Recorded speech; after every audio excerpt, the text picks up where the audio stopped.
cette semaine.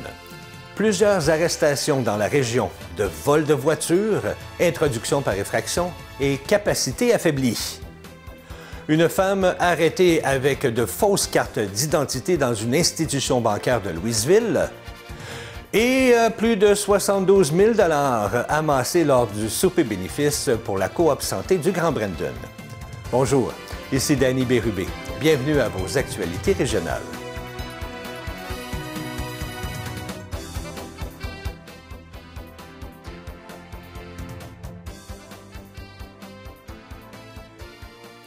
Bonjour à vous.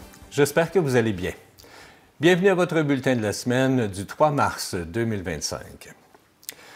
Mercredi de la semaine dernière, un homme de 41 ans de Bécancour a été arrêté sur l'autoroute 40 à la hauteur de Saint-Barthélemy pour conduite avec les capacités affaiblies par l'alcool. Cette arrestation a été possible grâce à la vigilance des citoyens qui ont appelé vers 10h15 les policiers de la Sûreté du Québec de la MRC de Dautré concernant une fourgonnette qui circulait en louvoyant sur l'autoroute 40 en direction est. Un véhicule patrouille a été en mesure d'intercepter le conducteur signalé, rendu au kilomètre 157. Un prélèvement sanguin a été effectué sur le fautif afin de déterminer son taux d'alcoolémie. Le suspect pourrait faire face à des accusations criminelles à une date ultérieure au palais de justice de Joliette. Toujours mercredi de la semaine dernière, une opération pour intercepter une voiture volée s'est terminée au kilomètre 146 de l'autoroute 40 ouest à Berthierville. 4 suspects, soit un jeune homme de 19 ans de Saint-Alexis-des-Monts, un homme de 24 ans de Saint-Alphonse-Rodriguez et 2 Joliétains mineurs de 16 et 17 ans, ont pu être placés en état d'arrestation. C'est vers 7 heures qu'un Jeep Wrangler volé a été repéré sur l'autoroute 40 ouest à Yamachiche. L'information a été transmise aux policiers de la Sûreté du Québec de la MRC de Masquinongé. En cours de suivi, il a été confirmé que le véhicule avait été volé à Québec durant la nuit et que les complices prenaient place à bord d'un VUS Audi Q3 blanc. Ceux-ci refusaient de s'immobiliser. Alors, un tapis à clous a donc été utilisé pour immobiliser le véhicule volé et les complices ont également été interceptés. Les 2 suspects adultes sont demeurés détenus pour comparaître au palais de justice de Joliette.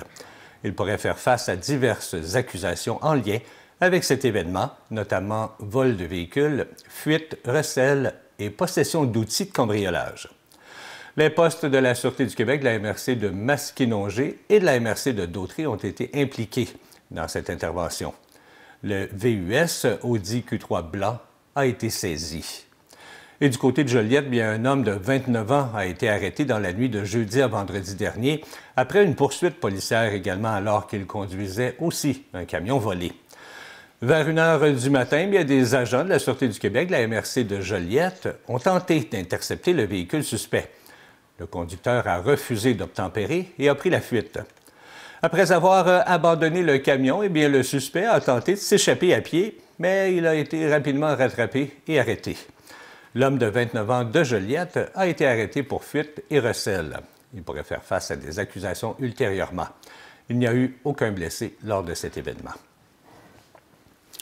Le 27 février, vers 13 h, une femme suspecte a été arrêtée après s'être présentée dans une institution bancaire de Louisville en ayant à sa possession de fausses cartes d'identité. Ce sont les employés qui ont détecté la fraude et ont fait appel à la police. Quelques minutes plus tard, les policiers se sont présentés sur place. La suspecte principale est une femme de 46 ans de Saint-Zotique. Les raisons de son arrestation sont tentative de fraude, possession de faux papiers et supposition de personne. Elle était en possession des identités de 8 personnes différentes. De plus, 3 hommes de Montréal-Nord âgés de 22 ans et 28 ans ont aussi été arrêtés comme complices. Une enquête est en cours concernant ces individus afin de les relier à un maximum de dossiers dans lesquels ils pourraient être impliqués. Ils devraient faire face à des accusations à une date ultérieure au palais de justice de Trois-Rivières par promesse de comparaître. La Division des enquêtes sur les crimes majeurs de la Sûreté du Québec a procédé jeudi soir de la semaine dernière à 2 arrestations concernant une série d'introductions par effraction et de vols survenus depuis l'été 2024. 2 hommes de 30 et 57 ans de Rawdon ont été arrêtés pour introduction par effraction, vol et recel. Les suspects sont demeurés détenus et ont comparu au palais de justice de Joliette le lendemain.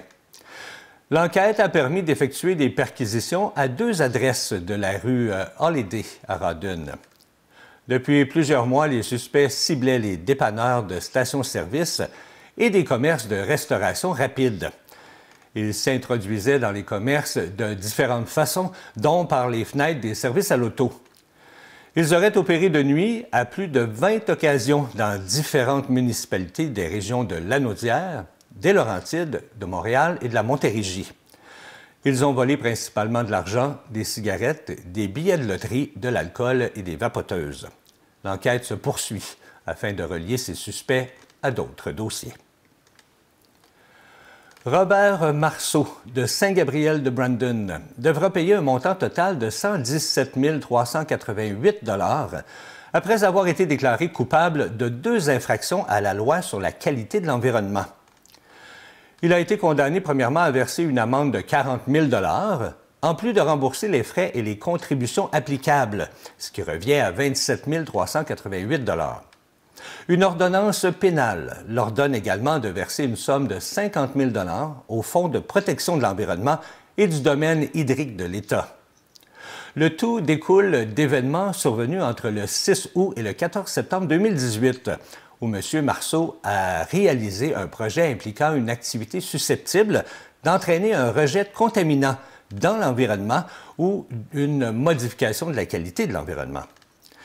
Il est plus précisément question de travaux de remblai dans la rive d'un cours d'eau, mais le tout a été effectué sans l'obtention d'une autorisation du ministre. Il a également réalisé un autre projet sans obtenir les autorisations nécessaires dans des milieux humides et hydriques. Par conséquent, M. Robert Marceau a contrevenu à l'article 22 de la Loi sur la qualité de l'environnement, et ce, à 2 reprises. Quelques 400 des 1772 centres de la petite enfance au Québec seront touchés par 2 journées de grève les 18 et 19 mars. Il s'agira des 4e et 5e journées de grève de ces travailleuses, soit les 2 dernières journées de leur mandat de grève, qui en prévoyait 5 au total. Ces travailleuses sont membres de syndicats rattachés à la Fédération de la santé et des services sociaux, qui est affiliée à la CSN. Le litige porte sur les salaires, le fardeau de tâches, des primes pour les travailleuses dans les régions et le soutien pour les enfants ayant des besoins particuliers. Les 3 autres organisations syndicales concernées par cette négociation nationale ont déjà conclu des ententes de principe avec le gouvernement du Québec et leurs membres les ont même entérinées. Il s'agit de la Fédération des intervenantes en petite enfance, affiliée à la CSQ, du Syndicat québécois des employés de service et du Syndicat des métallos, tous 2 affiliés à la FTQ. Le samedi 22 février dernier, la Fondation Santé Grand Brandon tenait son 2e souper bénéfice afin de soutenir financièrement le développement de la coopérative de solidarité santé du Grand Brandon. L'événement a récolté près de 72 000 $ pour contribuer à la mission de la coopérative.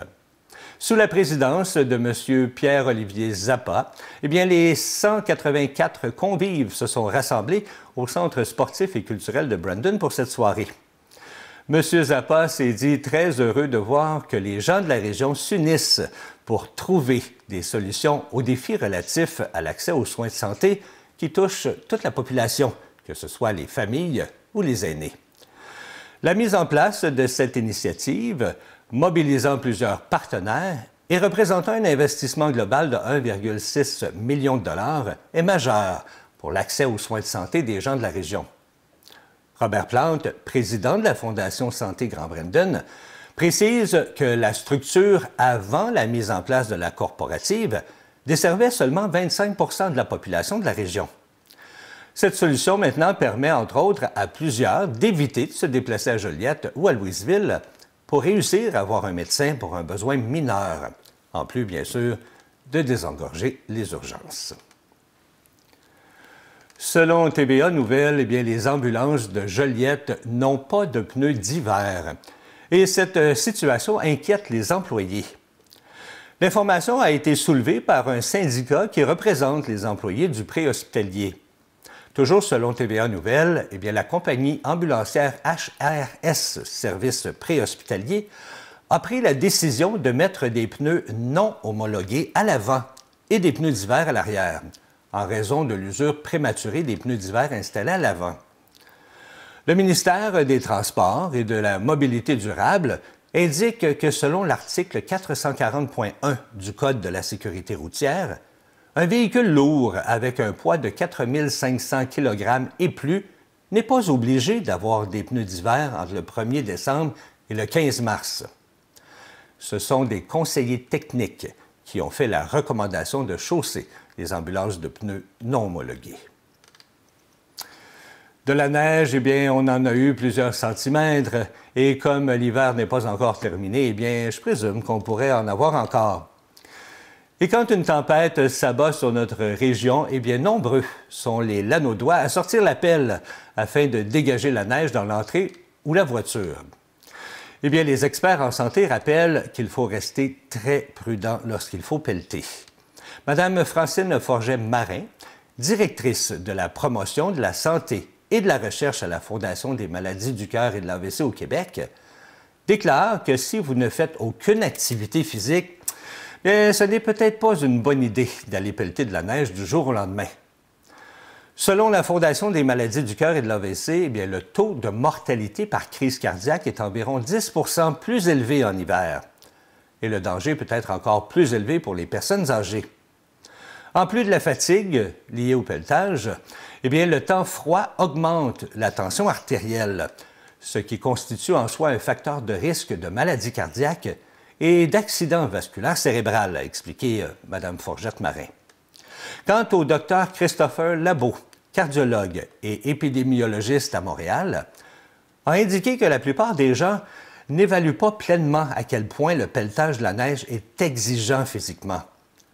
Le cardiologue précise que la meilleure façon de minimiser le risque de crise cardiaque pendant le pelletage est d'y aller lentement et de le faire progressivement. Il mentionne également que vous ne vous réveilleriez pas un jour en décidant d'essayer de courir un marathon. Alors, vous n'êtes pas obligé de pelleter toute l'allée d'un seul coup. Vous pouvez le faire par petites sections. Aussi, essayez de ne pas soulever beaucoup de neige à la fois, afin de le faire lentement. Pousser la neige autant que possible, plutôt que de la soulever et de la porter, peut également rendre le pelletage moins pénible, ainsi que prévenir les blessures au dos et aux articulations. La Fondation des maladies du cœur et de l'AVC recommande aussi de s'étirer et de s'échauffer avant de pelleter, de rester hydraté et d'essayer de s'attaquer à la neige pendant qu'elle est fraîche, plutôt que d'attendre qu'elle soit gelée et dure. Alors, cela étant dit, faites bien attention à vous lors des prochaines tempêtes. Il ne faut surtout pas se décourager parce que, après l'hiver, bien sûr, vient le printemps. Et pour vous réchauffer un peu le moral, avec le printemps vient aussi le marché fermier de Saint-Norbert, qui sera de retour pour 5 rendez-vous au courant de l'année 2025. Les activités débuteront le samedi 7 juin de 10h à 15h à l'espace culturel Jean-Pierre Ferland. Cette année, la population est invitée à retrouver les producteurs les samedis 7 juin, 26 juillet, 23 août, 11 octobre ainsi que le 13 décembre. Chaque rendez-vous aura sa propre thématique avec des animations qui sauront ravir les petits et les grands. Le 7 juin, sous le thème « Plaisir de l'été », ce sera l'occasion de planifier son été et découvrir une variété de produits estivaux. Le 26 juillet, vive les vacances et le barbecue. On propose de célébrer les vacances avec des saveurs exquises et des idées barbecue, bien sûr. Le 23 août, on vous propose une épluchette de blé d'Inde nord-bétois. Le 11 octobre, ce sera saveur d'automne et concours de citrouille. Ce sera l'occasion de découvrir les produits automnaux et pour les jardiniers de montrer leur talent avec le concours de citrouille. Le 13 décembre, le marché de Noël plongera les visiteurs dans la magie des fêtes. Un bel endroit pour trouver des cadeaux uniques pour vos proches. Et je vous rappelle que si vous êtes un artisan ou producteur local, on vous invite à ne pas manquer cette opportunité de participer au marché fermier de Saint-Norbert pour la saison 2025. Et la date limite d'inscription est le 16 mars. La Corporation de développement de Saint-Damien a dévoilé, le vendredi 21 février dernier, les portraits des entreprises damiennoises dans le cadre d'une campagne de communication et de fierté. Cette corporation a pour mission de favoriser le développement socio-économique de Saint-Damien en lançant des projets collectifs. Eh bien, CTB-TV a assisté à la soirée de projection de cette campagne de communication. Bonsoir tout le monde, merci d'être présent et présente ici ce soir. Je me présente, mon nom est Mylène Thériault, je suis l'agente de développement local de la Corporation de développement de Saint-Damien et je vais animer cette première partie de la soirée. La Corporation de développement de Saint-Damien, pour les gens qui ne le savent pas, est un organisme à but non lucratif qui a pour mission de favoriser le développement socio-économique de Saint-Damien en lançant des projets collectifs et en appuyant les entrepreneurs dans leurs projets d'affaires. Nous menons plusieurs projets et comités, tels que le marché public autour du four, les événements terroirs de culture en collaboration avec la Chambre de commerce Brandon, le café éphémère, le balado « Ça s'est passé à Saint-Damien » qui a été produit en 2023 et le comité Projet Jeunesse. On travaille aussi sur le programme de soutien financier pour les entreprises et nous gérons un autre programme de soutien pour les organismes de Saint-Damien. La projection d'aujourd'hui fait partie d'un projet plus large de communication et de fierté qui a été entamé en 2024, dont nous allons vous parler plus en détail un peu plus tard. Mais avant tout, j'aimerais inviter à l'avant M. Pierre Charbonneau, le maire de notre belle municipalité, pour un petit mot de bienvenue. C'est avec une grande fierté, mesdames et messieurs et chers concitoyens, que je me tiens ici ce soir, que je me retrouve parmi vous pour la projection des portraits de nos entreprises et des activités de loisirs et événements de la municipalité qui feront partie de la campagne de fierté et d'attractivité de Saint-Damien. En effet, depuis septembre 2022, nous travaillons à améliorer l'attractivité de notre belle municipalité. Cette démarche, portée par la vision stratégique de la Corporation de développement de Saint-Damien, à laquelle la municipalité a adhéré en 2021, vise à redynamiser notre communauté et à faire rayonner Saint-Damien pour attirer les jeunes familles, les entrepreneurs de demain et favoriser un esprit de fierté locale. Mais nos ambitions pour la revitalisation et l'attractivité de Saint-Damien ne s'arrêtaient pas là, puisque c'est vous, chers entrepreneurs, marchands, producteurs, et citoyens qui, grâce à votre engagement, enrichissent notre communauté et renforcent notre attractivité. Nous voulions nous assurer que vous soyez au cœur de la campagne de fierté et d'attractivité de Saint-Damien, ce qui a mené, vous le savez, à réaliser une grande campagne photo et vidéo dont vous êtes les vedettes. Invité à prendre la parole, le président de la Corporation de développement de Saint-Damien, M. Pierre Deschênes, en a profité pour remercier les invités présents. Il a également dressé un bref historique de la démarche encourue depuis quelques années pour en arriver à cette campagne de fierté Saint-Damien. Madame Mylène Thériault a terminé la conférence en nous expliquant les différentes sections de la vidéo de communication qui sera diffusée sur les différents médias sociaux. Donc, comme Pierre vient de vous l'expliquer, les photos et les vidéos que nous allons vous montrer ce soir font partie d'une campagne plus large de communication et de fierté Saint-Damien. Cette campagne est divisée en 4 axes. Visiter Saint-Damien, qui vise au développement touristique et qui comprend des photos et vidéos des différents événements, ainsi qu'une mise à jour de la carte touristique avec la création de circuits thématiques. Entreprendre Saint-Damien, qui vise au développement économique et qui comprend des photos et des vidéos des entreprises de Saint-Damien. Choisir Saint-Damien, qui vise au développement de l'attractivité de Saint-Damien et qui comprend des photos de la municipalité et de ses activités, mais aussi une vidéo publicitaire qu'on va aussi vous montrer ce soir. Et Notre Saint-Damien, qui encourage le développement social et qui comprend des photos des employés, bénévoles, ainsi qu'un portail citoyen qui sera lancé sous peu.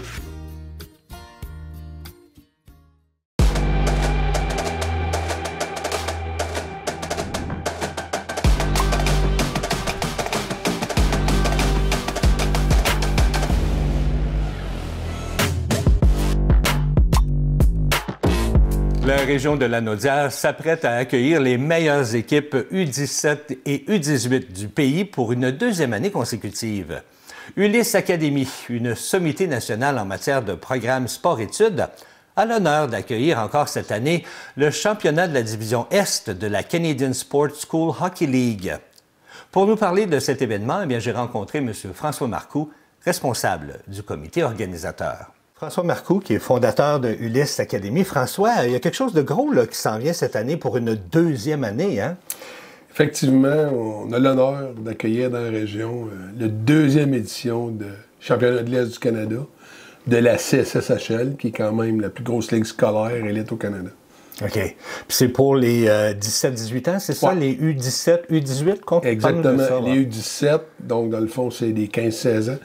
Et les U18, c'est des 17 même jusqu'à 18 ans, parce que c'est 18 ans et moins, dans le fond. OK. Oui. Puis ces gens-là, ils viennent d'un peu partout au Québec, au Canada. C'est quoi exactement? Championnat de l'Est, ça comprend l'Ontario, le Québec et les Maritimes. Donc, on va avoir 21 équipes des organisations de l'Est du Canada qui vont, dans le fond, se débattre pour le championnat de l'Est. OK. Et voilà. Fait que vous attendez pas mal de monde. Oui, on attend quand même beaucoup de monde. Ce qui est le fun, maintenant, on a quand même 4 concessions au Québec. Donc, on n'est plus seul à défendre le Québec au niveau de la CSSHL. C'est nouveau, ça? Ben oui, cette année, dans le fond, on a officiellement ajouté Stansted, Bishop, il y avait Bourget aussi, qui était avec nous l'an passé. Donc, on a rendu 4 programmes du Québec. Wow. Et les autres sont de l'Ontario et des Maritimes. Ben, tu parles de programme, justement. Ulysse Academy, c'est un programme, ça, de hockey-école, si on peut dire. Parle-nous brièvement, là, réexplique-nous, parce qu'on s'était vu l'année dernière. Réexplique-nous, c'est quoi l'école exactement? La philosophie d'Ulysse Academy, c'est que le jeune peut faire du sport de très haut niveau sans manquer d'école. C'est pas compliqué. Okay. Contrairement à un sport-études, où souvent on va mettre les périodes de sport dans la grille horaire, nous, c'est l'école 100%. Et les sports après l'école. C'est ça, élève-athlète, la différence avec sport et ça. Quand tu parles école à 100%, c'est qu'ils ne viennent pas à l'école ici. Ils vont à l'école régulière, c'est ça? On a une école témoin pour nos jeunes du secondaire, mais pour nos jeunes qui sont U18, CSSHL, on a nos propres classes ici au complexe du CPRO. On enseigne directement ici, oui. Ils enseignent toute la journée? Oui, absolument. Puis c'est l'école temps plein. L'école est temps plein, puis c'est vraiment comme le soir qu'ils jouent au hockey, c'est ça? En fin d'après-midi, ils vont pratiquer, ils vont faire des entraînements. Puis ils vont quitter fin de semaine pour aller jouer. Donc, okay. On utilise beaucoup les pédagogiques aussi pour ne pas perdre d'école pour faire les compétitions. Puis vous recevez beaucoup d'élèves. Est-ce qu'il y a beaucoup d'élèves ici présentement à Ulysse Academy, on a une centaine d'élèves athlètes. Les jeunes qui sont au secondaire, ils vont pratiquer un sport majeur, le hockey, puis 3 sports connexes, qui est aviron, vélo de montagne et la crosse. OK. Donc, ça fait des athlètes plus accomplis qui forment de toute façon un meilleur joueur de hockey. Sont-tu ici 5 jours par semaine? C'est 3 jours semaine, mardi, mercredi, jeudi pour tous les niveaux. Et les lundis, c'est des cliniques spécialisées pour les gardiens de but. OK. Oui. Rappelle-nous en terminant, ça se passe au mois de mars, ça, la venue de ces... 19 au 23 mars, au complexe du CPRO. Ça va commencer le matin jusqu'en fin de soirée. Tous les jours de la semaine, mercredi, jeudi, vendredi. Okay. Le samedi, c'est les demi-finales. Et le dimanche, ce sont les finales. Ah, fait que donc, c'est 5 jours en ligne. Exact. Wow, ça va bouger ici. Absolument. Ben écoute, on attend combien d'équipes, tu l'as-tu mentionné? 21 équipes. 21 équipes? Oui. Wow, ça va être un beau championnat. Du beau niveau, des bons jeunes. Beaucoup de recruteurs pour les ligues juniors qui vont être ici aussi. Ah oui? Absolument. Merveilleux. Puis je termine en te disant, je pense que vous cherchez des commanditaires ou des choses comme ça. Ben, lance le message. Oui, effectivement. Étant membre des 2 chambres de commerce, celle de Montcalm et de Terrebonne, s'il y a quelqu'un qui voudrait être le présentateur des championnats de l'Est, on est ouvert à ça. Donc, ils peuvent toujours communiquer avec moi, ça me fait plaisir d'en parler. On lance le message. Oui, merci beaucoup. Merci beaucoup, François, puis bonne compétition, si on veut. Merci beaucoup. Bienvenue à tous, dans grand nombre. Merci. Et pour les fidèles partisans des Loups de Saint-Gabriel, c'est ce samedi 8 mars qu'aura lieu leur première partie des séries. Ils seront du côté du Centre sportif régional des Copains à Sainte-Martine contre les HC Crédit Oui. Voilà, c'est ce qui complète vos actualités régionales. Si vous avez été témoin de nouvelles, alors faites-nous le savoir en nous écrivant ici à CTB TV. C'était Danny Bérubé pour vos actualités régionales. Je vous souhaite une agréable fin de journée.